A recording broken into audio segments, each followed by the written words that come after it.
Uh, Good morning, students. In the previous lecture, we came to know about different kind of solutions to an LPP.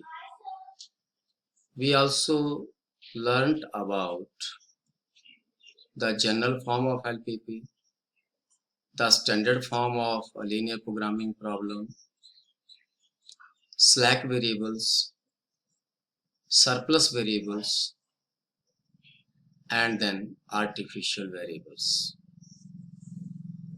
After we have obtained the standard form to an LPP, we can proceed further with the simplex method. So with the help of an example, we will try to understand how simplex method works. So let us take this example. Maximize z is equal to 3x1 plus 4x2 subject to the constraints x1 plus x2 less than equal to 450, 2x1 plus x2 less than equal to 600, x1, x2 greater than equal to 0. These are the non-negativity restrictions. So first step is convert the given LPP into standard form as told earlier. So in this case, first constraint is of less than equal to type and second constraint is also of less than equal to type. What we have to do, we have to add slack variables in both of these constraints. So here plus s1 is equal to 450 and plus s2 is equal to 600. Now we have two equations, and in the objective function also 3x1 plus 4x2 plus 0 into s1 plus 0 into s2. That is, the contribution of the slack variables is 0 to the objective function. It was also told earlier when we defined these slack and surplus variables. Okay, so now these x1, x2, s1, s2, these all are greater than equal to 0, where s1 and s2 are slack variables. Sorry. Second step is to find the initial basic feasible solution. So basic feasible solution is told earlier. Okay. Now what is the starting solution? From where to start? Okay. How to obtain that? What to do? Just take the variables x1 and x2 equal to 0 in equations 1 and 2 in standard form, and then solve the resulting solve those equations, okay, for the remaining variables. We get s1 is equal to 450 and s2 is equal to 600. When these are the values, the value of z is 0. Okay.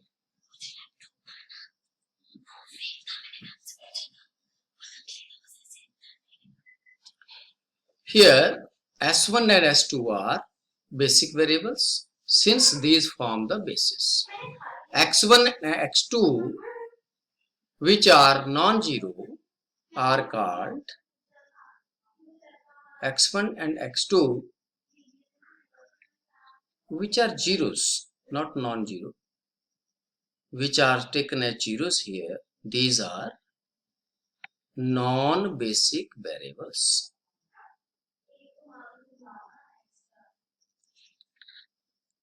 Construction of simplex table. The solution obtained in step 2 is then expressed in the form of a table. What to do? We construct a table. That table consists of various columns. CB denotes coefficients of basic variables. B dot V dot means basic variables. What are those? S1 and S2. Okay, these are the basic variables as just we saw in the solution. initial basic feasible solution, their values were 450 and 600. So B column, okay, that is right hand side values column, right? So B denotes the solution values. So S1 equal to 450, S2 equal to 600, or values of the basic variables. Next comes X1, X2, S1, S2. These are the other variables, and here you have to write down their corresponding coefficients in the standard form. So in the first constraint, the coefficient of x1 is 1. In the second constraint, the coefficient of x1 is 2. Similarly, in the first constraint, the coefficient of x2 is 1. Similarly, the coefficient of x2 in second constraint is 1. And the coefficient of S1 in first constraint is 1, second constraint 0. Similarly, in S2, the coefficient of S2 in the first constraint 0 and the second constraint 1. So these values are all available from the standard form and from the initial basic feasible solution. Okay, what after that? At the top, you write a row Cj and keep this Cj above B. Okay, Cj denotes the coefficients of variables, all the variables in the objective function. So the coefficient of x1 is 3, coefficient of x2 is 4, coefficient of s1 is 0, coefficient of s2 is 0. Right? After that, we find out Zj row. Okay, so how do we find this Zj? This is a formula. Zj is equal to summation over I Cbi Aij, where Aij is the matrix element in the ith row and jth column. For example, consider Z1 means when we are finding the value of Z corresponding to the variable x1, so calling it Z1. So what we are getting here? 0 into 1 plus 0 into 2 is equal to 0. Okay, so this 0 into this is CBI means CB1 and A11 plus CB2 into A21. Okay, so this is how we find out these Zj values. So because the multiplication is with zeros to both of these values in all these columns, so every time we are getting 0, 0, 0 and 0. Now we find the last row, that is Zj minus Cj row.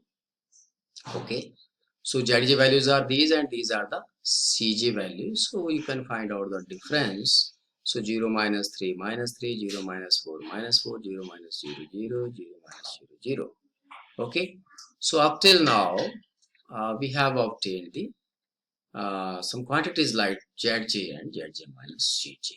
Now there is an optimality condition that if all the Zj minus Cj values are greater than equal to 0, okay, for all the variables, right, then the solution is optimal. Okay, but if any one is negative, the solution is not optimal. We have to repeat the whole procedure. So what is the procedure? I shall tell you now.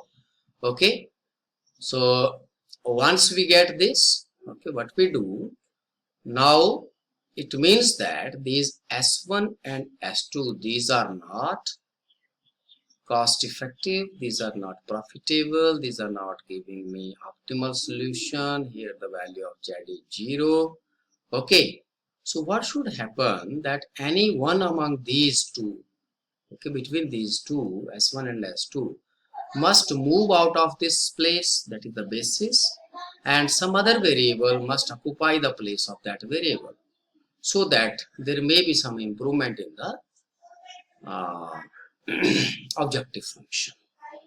Okay, so according to simplex method, first we determine the variable entering into the basis. Okay, I have written here somewhere.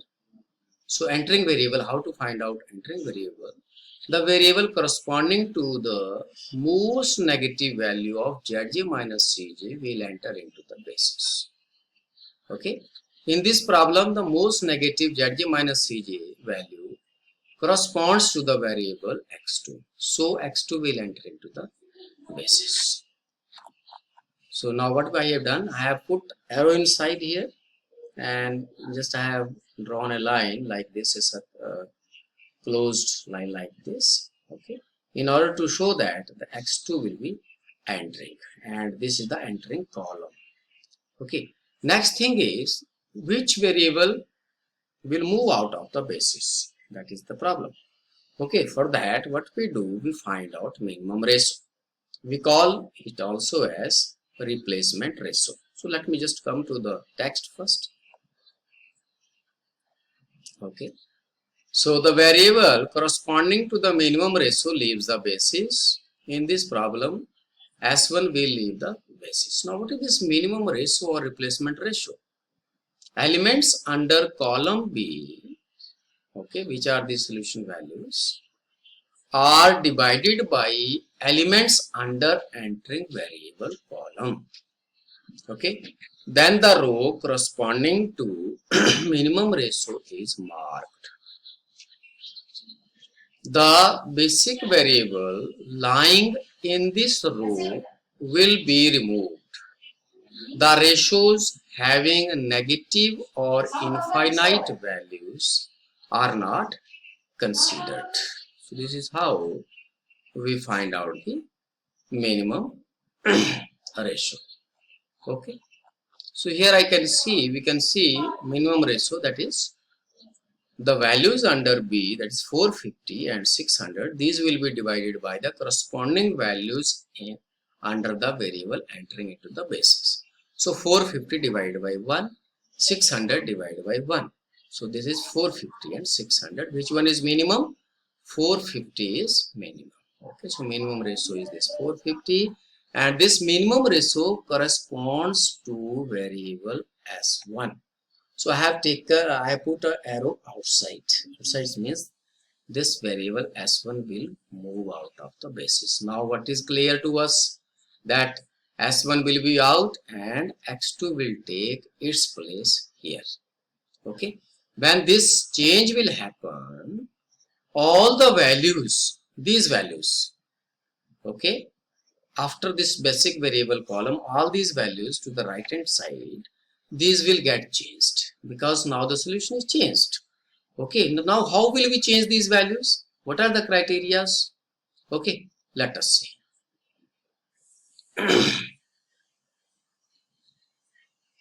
Now the rows of the simplex table will be changed, that is they will have new values. The element lying at the intersection of entering column and leaving variable row is called key or pivot element. Okay, the row corresponding to key element is called key row. So let us see above what is key element here. Okay, so this is entering column and leaving a row. So element falling at the intersection. So element 1 is here. 1 is falling at the intersection. So this element is known as key element or pivot element. Now it is quite easy to change the elements of key row. Okay, the formula is divide all the elements of key row by key element. So here the key row was 450, 1, 1, 1, 0. So simply divide these values by the key element. Key element here is 1. So divide by 1, divide by 1, 1. Okay, division by 1, it's nothing, same values, give same values. Okay, so 450, 1, 1, 1, 0. Okay, so now this is my new key row because the key element is 1 here. Okay, that's why we have divided by 1. So the new key row I have obtained, now I will put it in the new table. Okay, So this was the first row was key row, the new key row now is again the same row elements. Okay, but these are obtained by using the formula, that is 450 divided by 1 and this divided by 1 like this. So I am putting all these values here. Suppose the key element was 2. Okay, then in that case we would have divided this 450 by 2, 1 by 2, 1 by 2, 1 by 2 and 0. Okay, but here the key element was 1, so that's why these are the elements as we obtained earlier. Now the task is to find out the elements of second row. Okay, so how to this was the first row, we obtained new elements. Okay, similarly the second row elements 600, 2, 1, 0, 1, how to change these elements and get the new elements here. So so what is the formula? Let's come here. And yes,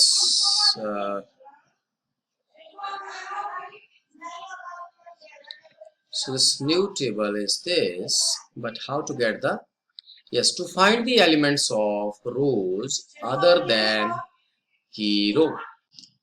So now to find the elements of other rows, okay, other than the key row. What is the formula? How do we find it? Old row elements minus element in the old row in front of key element multiplied by new key row elements. So what are the old row elements? Those are 600, 2, 1, 0, 1. We can see here. We can go back and we can see here in the table 600, 2, 1, 0, 1. And what is the element in the same row here in front of the key element? So this was key element. So in front of this it is 1 again. Okay, so what to do? Old row elements minus element in the same row in the old row in front of key element, that is 1, into modified key row, that is 450, 1, 1, 1, 0. Okay, so multiplying with 1 remains everything same. So this subtraction gives me 150, 1, 0, minus 1 and 1. So these are the new elements of the second row. So now I can put these elements here. Okay. So this was new key row just obtained earlier, and then this is the new elements of second row, other row. Okay, and now this is my new rows. Okay, again I have to find out ZJ using the same formula. 4 into 1 plus 0 into 1, that gives me 4. 4 into 1 plus 0 into 0 giving me 4, and similarly all other elements. So ZJ minus CJ is 4 minus 3, 1, 4 minus 4, 0, 3 minus 0, 3, 0 minus 0, 0.